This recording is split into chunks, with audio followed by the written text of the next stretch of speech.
ओम शांति।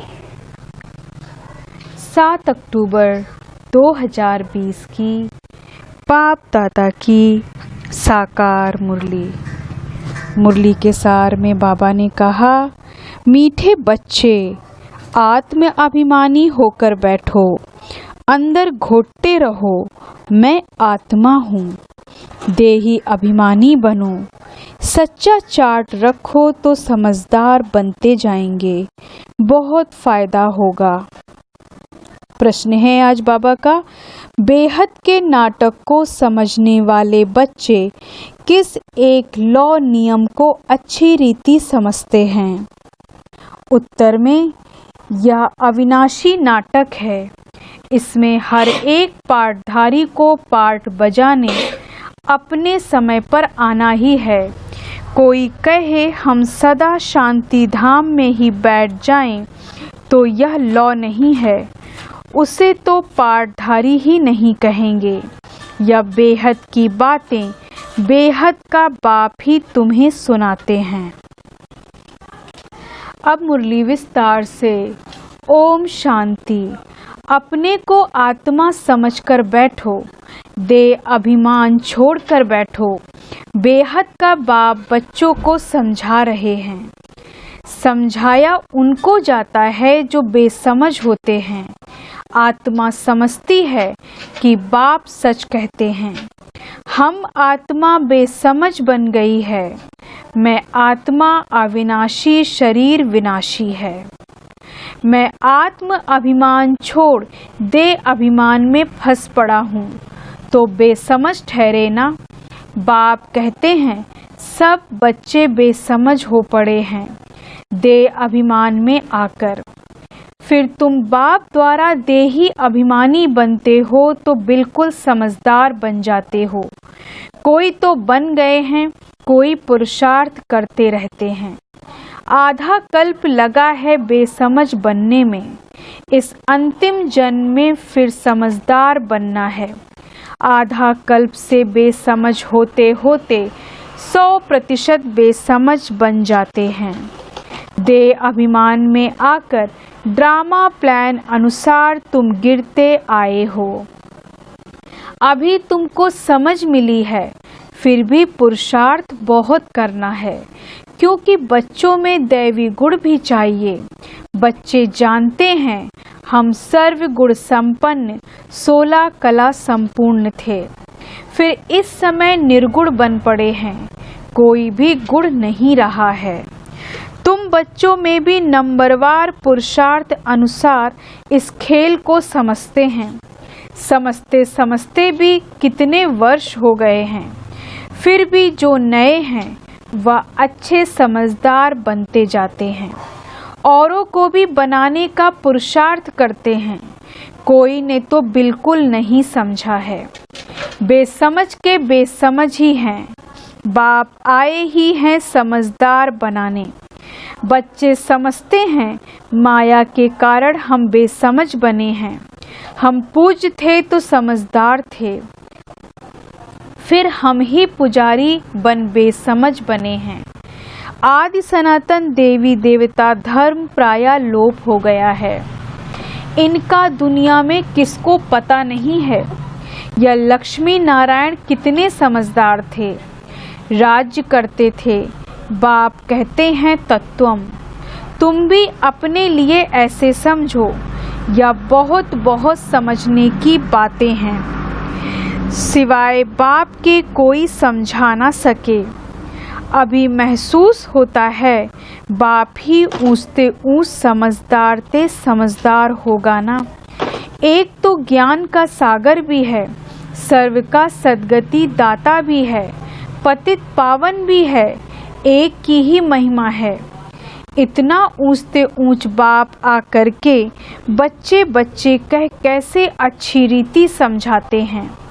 बच्चे अब पावन बनना है, उसके लिए बाप एक ही दवाई देते हैं। कहते हैं योग से तुम भविष्य 21 जन्म निरोगी बन जाएंगे। तुम्हारे सब रोग दुख खत्म हो जाएंगे। तुम मुक्ति धाम में चले जाएंगे।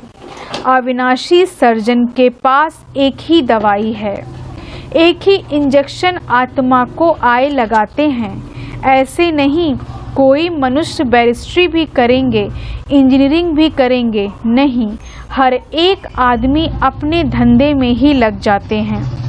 बाप को कहते हैं आकर पतित से पावन बनाओ, क्योंकि पतित पने में दुख है। शांति धाम को पावन दुनिया नहीं कहेंगे, स्वर्ग को ही पावन दुनिया कहेंगे। या भी समझाया है, मनुष्य शांति और सुख चाहते हैं।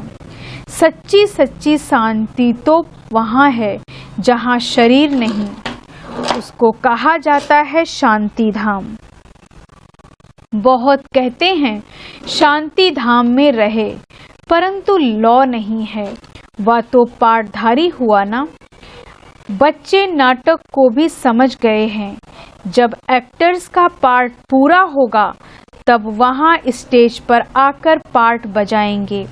यह बेहद की बातें बेहद का बाप ही समझाते हैं। ज्ञान सागर भी उनको कहा जाता है। सर्व के सद्गति दाता पतित पावन हैं। सर्व को पावन बनाने वाले तत्व नहीं हो सकते। पानी आदि सब तत्व हैं, वह कैसे सद्गति करेंगे? आत्मा ही पार्ट बजाती है, हठ योग का भी पार्ट आत्मा बजाती है। यह बातें जो समझदार हैं वही समझ सकते हैं। बाप ने कितना समझाया है। कोई ऐसी युक्ति रचो जो मनुष्य समझे कैसे पूज्य सो पुजारी बनते हैं। पूज्य हैं नई दुनिया में, पुजारी हैं पुरानी दुनिया में। पावन को पूज्य, पतित को पुजारी कहा जाता है। यहाँ तो सब पतित हैं, क्योंकि विकार से पैदा होते हैं। वहाँ है श्रेष्ठ, गाते भी हैं संपूर्ण श्रेष्ठाचारी। अभी तुम बच्चों को ऐसा बनना है, मेहनत है, मुख्य बात है याद की। सभी कहते हैं याद में रहना बड़ा मुश्किल है। हम जितना चाहते हैं याद में रह नहीं सकते। कोई सच्चाई से अगर चार्ट लिखे तो बहुत फायदा हो सकता है। बाप बच्चों को यह ज्ञान देते हैं कि मन मना भव। तुम अर्थ सहित कहते हो, तुम्हें बाप हर बात यथार्थ रीति अर्थ सहित समझाते हैं। बाप से बच्चे कई प्रकार के प्रश्न पूछते हैं। बाप करके दिल लेने के लिए तुम कह देते, परंतु बाप कहते हैं मेरा काम ही है पतित से पावन बनाना। मुझे तो बुलाते ही इसलिए हो, तुम जानते हो हम आत्मा शरीर सहित पावन थी। अभी वही आत्मा शरीर सहित पतित बनी है। 84 जन्मों का हिसाब है ना। तुम जानते हो अभी यह दुनिया कांटों का जंगल बन गई है। यह लक्ष्मी नारायण तो फूल है ना, उन्हों के आगे कांटे जाकर कहते हैं आप सर्वगुण संपन्न, हम पापी कपटी हैं। सबसे बड़ा कांटा है काम विकार का। बाप कहते हैं इस पर जीत पहन, जगत जीत बनो। मनुष्य कहते हैं भगवान को कोई न कोई रूप में आना है, भागीरथ पर विराजमान हो आना है। भगवान को आना ही है पुरानी दुनिया को नया बनाने। नई दुनिया को सतो प्रधान, पुरानी दुनिया को तमो प्रधान कहा जाता है। जबकि अभी पुरानी दुनिया है तो जरूर बाप को आना ही पड़े। बाप को ही रचयिता कहा जाता है। तुम बच्चों को कितना सहज समझाते हैं, कितनी खुशी होनी चाहिए। बाकी किसका कर्म भोग का हिसाब किताब है, कुछ भी है वह तो भोगना है। इसमें बाबा आशीर्वाद नहीं करते। हमको बुलाते ही हो, बाबा आकर हमको वर्षा दो। बाबा से क्या वर्षा पाने चाहते हो? मुक्ति, जीवन मुक्ति का। मुक्ति जीवन मुक्ति का दाता एक ही ज्ञान का सागर बाप है, इसलिए उनको ज्ञानदाता कहा जाता है। भगवान ने ज्ञान दिया था, परंतु कब दिया, किसने दिया, यह किसको पता नहीं है। सारा मुजरा इसमें ही है। किसको ज्ञान दिया या भी किसको पता नहीं है। अभी यह ब्रह्मा बैठे हैं, इनको मालूम पड़ा है कि हम सो नारायण था, फिर 84 जन्म भोगे, या है नंबर 1 में। बाबा बतलाते हैं मेरी तो आंखें ही खुल गईं। तुम भी कहेंगे हमारी तो आंखें ही खुल गईं। तीसरा नेत्र तो खुलता है ना। तुम कहेंगे हमको बाप का सृष्टि चक्र का पूरा ज्ञान मिल गया है। मैं जो हूँ जैसा हूँ, मेरी आंखें खुल गईं। कितना वंडर है। हम आत्मा फर्स्ट हैं और फिर हम अपने को देह समझ बैठे। आत्मा कहती है हम एक शरीर छोड़ दूसरा लेता हूँ, फिर भी हम अपने को आत्मा भूल देह अभिमानी बन जाते हैं। इसलिए अब तुमको पहले पहले यह समझ देता हूँ कि अपने को आत्मा समझ बैठो। अंदर में यह घोटते रहो कि मैं आत्मा हूँ। आत्मा न समझने से बाप को भूल जाते हो। फील करते हो बरोबर हम घड़ी घड़ी देह अभिमान में आ जाते हैं। मेहनत करनी है। यहाँ बैठो तो भी आत्म अभिमानी होकर बैठो। बाप कहते हैं हम तुम बच्चों को राजाई देने आए हैं। आधा कल्प तुमने हमको याद किया है। कोई भी बात सामने आती है तो कहते हैं हाय राम, परंतु ईश्वर व राम कौन है यह किसको पता नहीं है। तुमको सिद्ध करना है ज्ञान का सागर, पतित पावन सर्व का सद्गति दाता, त्रिमूर्ति परमपिता परमात्मा शिव है। ब्रह्मा विष्णु शंकर तीनों का जन्म इकट्ठा है। सिर्फ शिव जयंती नहीं है, परंतु त्रिमूर्ति शिव जयंती है। जरूर जब शिव की जयंती होगी तो ब्रह्मा को भी जयंती होगी। शिव की जयंती मनाते हैं, परंतु ब्रह्मा ने क्या किया? लौकिक पारलौकिक और यह है अलौकिक बाप, यह है प्रजापिता ब्रह्मा। बाप कहते हैं नई दुनिया के लिए यह नया ज्ञान अभी तुमको मिलता है, फिर प्रायः लोप हो जाता है। जिसको बाप रचता और रचना का ज्ञान नहीं तो अज्ञानी ठहरे ना। अज्ञान नींद में सोए पड़े हैं। ज्ञान से दिन, भक्ति से है रात। शिवरात्रि का अर्थ भी नहीं जानते, इसलिए उनकी हॉलीडे उड़ा दी है। अभी तुम जानते हो बाप आते हैं सबकी जोत जगाने। तुम यह बत्तियां आदि जगाएंगे तो समझेंगे इनका कोई बड़ा दिन है। अब तुम जगाते हो अर्थ सहित, वो लोग थोड़े ही समझेंगे। तुम्हारे भाषण से पूरा समझ नहीं सकते।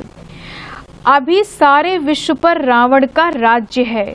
यहाँ तो मनुष्य कितने दुखी हैं। रिद्धि सिद्धि वाले भी बहुत तंग करते हैं। अखबारों में भी पढ़ता है इनमें इविल सोल है, बहुत दुख देते हैं।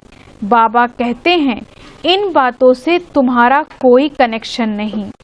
बाप तो सीधी बात बताते हैं, बच्चे तुम मुझे याद करो तो तुम पावन बन जाएंगे, तुम्हारे सब दुख दूर हो जाएंगे।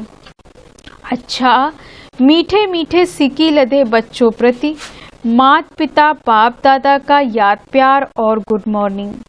रूहानी बाप की रूहानी बच्चों को नमस्ते। हम रूहानी बच्चों की रूहानी बाप दादा को गुड मॉर्निंग, नमस्ते नमस्ते नमस्ते। धारणा के लिए मुख्य सार। पहली पॉइंट, यथार्थ रीति बाप को याद करने व आत्म अभिमानी बनने की मेहनत करनी है।